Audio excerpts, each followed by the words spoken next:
भारत के लिए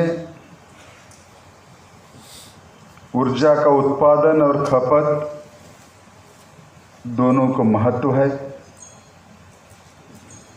और भारत सदियों से पर्यावरण की पूजा करती है, वायु की पूजा करती है, पानी की पूजा करती है। यानी भारत आज विश्व के अंदर एक महत्वपूर्ण देश बनकर के उभारा है और विश्व को भारत अपने आप में इस एनर्जी सेक्टर के लिए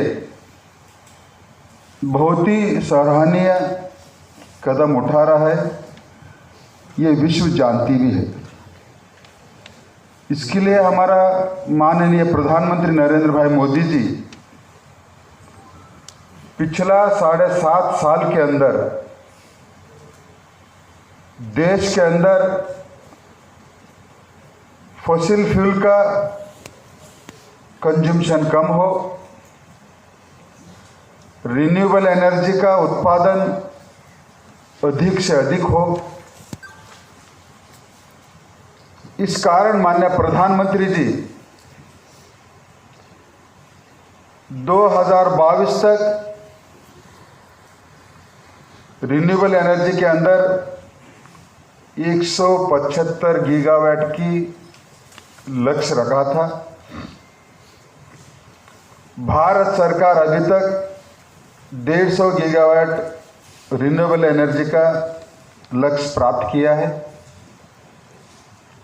और 2022 के अंदर जो बची हुई है 25 गीगावाट रिन्यूएबल एनर्जी की, आज सरकार टेंडरिंग प्रोसेस में है। कुछ प्रोजेक्ट्स प्रोग्रेस में हैं।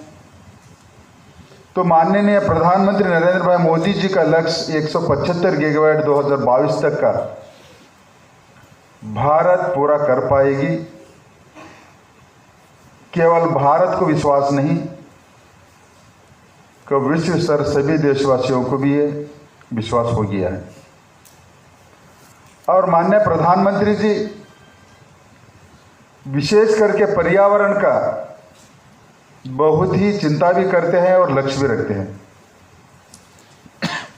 माननीय प्रधानमंत्री जी 2015 के अंदर विश्व को भारत डीकार्बनाइजेशन के लिए प्रतिबद्ध है और हमें उस दिशा में भारत कार्य प्रवृत्त रहेगी। तो वही दिशा के अंदर वही कमिटमेंट के साथ में माननीय प्रधानमंत्री जी केवल एक स्लोगन के रूप में भारत डीकार्बनाइजेशन का टारगेट रखेगा ऐसा नहीं कहा था, बल्कि माननीय प्रधानमंत्री नरेंद्र भाई मोदी जी ने विद कन्विक्शन के साथ, प्रतिबद्धता के साथ विश्व को कहा था कि हमने डीकार्बनाइजेशन के लिए हम प्रतिबद्ध है। जैसे भारत विश्व के अंदर केवल 17% जनसंख्या है, लेकिन हमारा कार्बन एमिशन केवल 5% है। अन्य विश्व के अन्य देश जनसंख्या के संख्या कमी होगा, लेकिन उनका कार्बन एमिशन पॉपुलेशन के वर्सेस में हमसे भी ज़्यादा है। माननीय प्रधानमंत्री जी कई दिनों के पीछे COP26 के सभा में विश्व को आश्वस्त किया था कि भारत, अभी हमने सुना था कि पंचसूत्र ने भारत विश्व को दिया है। तो 2030 तक हमारा 500 गीगावाट की रिन्यूएबल एनर्जी का लक्ष्य रखा गया है और उस दिशा के अंदर भारत कार्य कर रही है। उतना ही नहीं, 2030 तक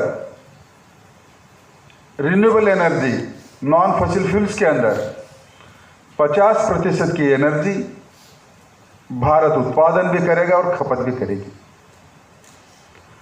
और नेट जीरो जो कार्बन की जो लक्ष्य रखा है माननीय प्रधानमंत्री जी 2070 तक, तो निश्चित रूप में भारत 7.5 साल के अंदर जो जो लक्ष्य रखा था,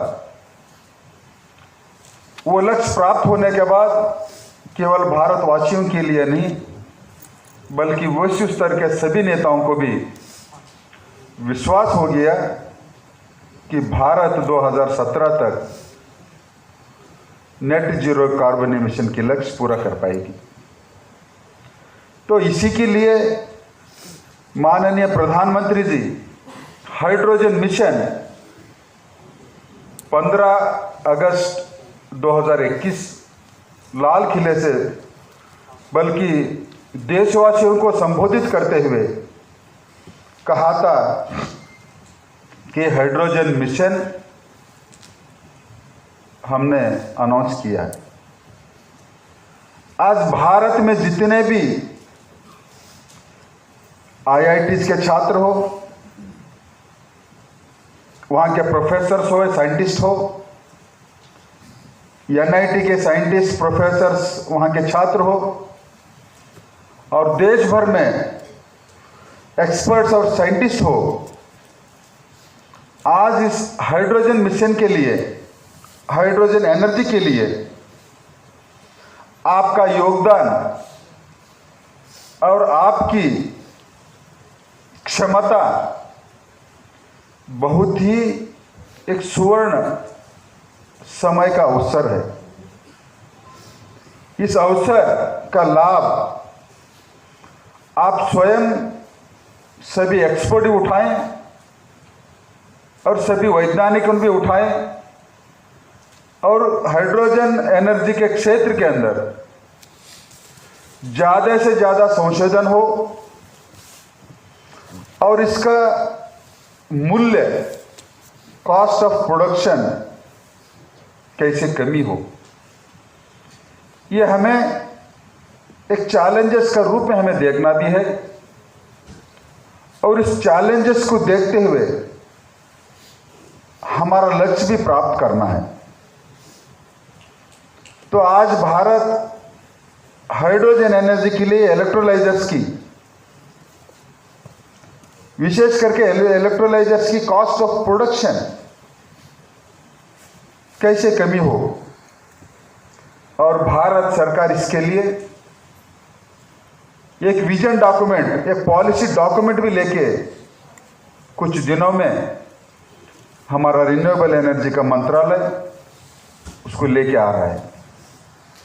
और PLI के माध्यम से इलेक्ट्रोलाइजर्स का उत्पादन, जो प्रोडक्शन है, और माननीय प्रधानमंत्री जी का जो लक्ष्य है हाइड्रोजन मैन्युफैक्चरर्स हब भारत बने, यह हम सबका दायित्व है।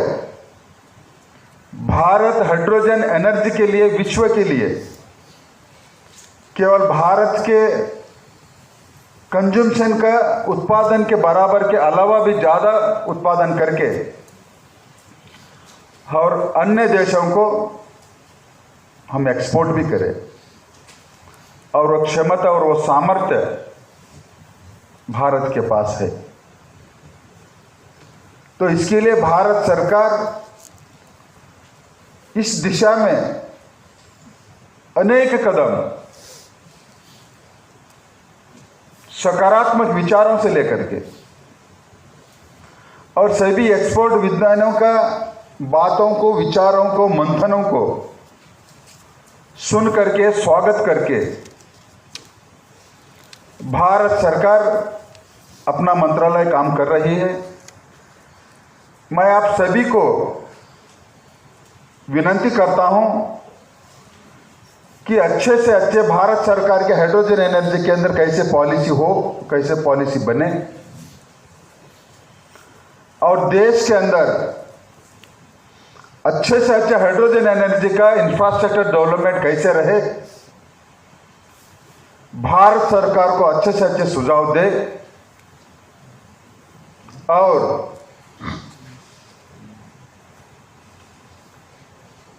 हाइड्रोजन एनर्जी का इस क्षेत्र के अंदर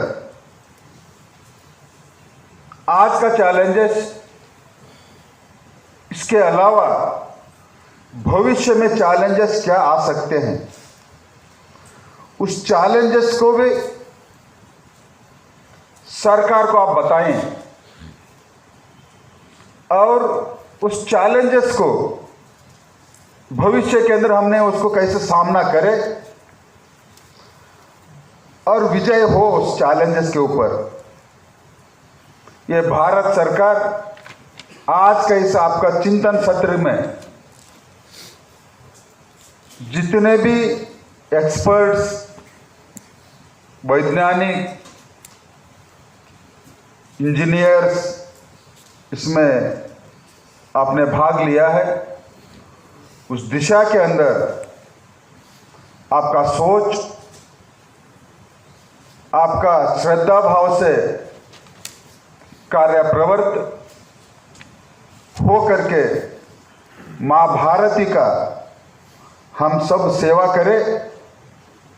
यही मेरे दो बातों के साथ मैं बात समाप्त करता हूं। जय हिंद, जय भारत।